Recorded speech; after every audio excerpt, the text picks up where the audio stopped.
বিসমিল্লাহির রহমানির রহিম। প্রিয় দেশবাসী, আসসালামু আলাইকুম। ঈদ মুবারক। আত্মশুদ্ধি, আত্মতৃপ্তি আর ত্যাগের সুমহান বার্তা নিয়ে বছর ঘুরে আবার এলো পবিত্র ঈদুল আজহা।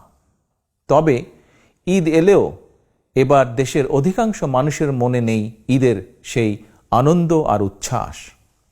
জনগণ এই মুহূর্তে এক কঠিন সময় পার করছে। গণতান্ত্রিক জনগণের ত্যাগের রাজনীতির বিপরীতে চলছে ক্ষমতাসীন মাফিয়া সিন্ডিকেটের ভোগের রাজনীতি।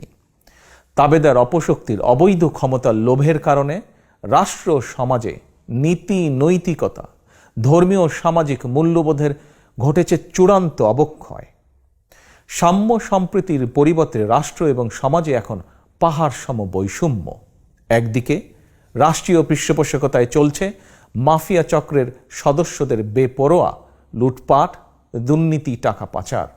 অপরদিকে বিরাজ করছে জনগণের মাঝে নীরব দুর্ভিক্ষ পরিস্থিতি।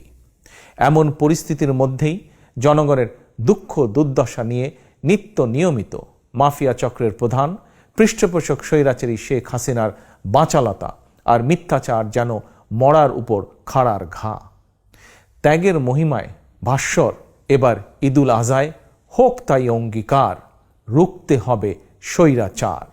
আমি বাংলাদেশ সহ বিশ্বের সকল মুসলমানদের প্রতি পবিত্র ঈদুল আজহার আন্তরিক শুভেচ্ছা জানাই।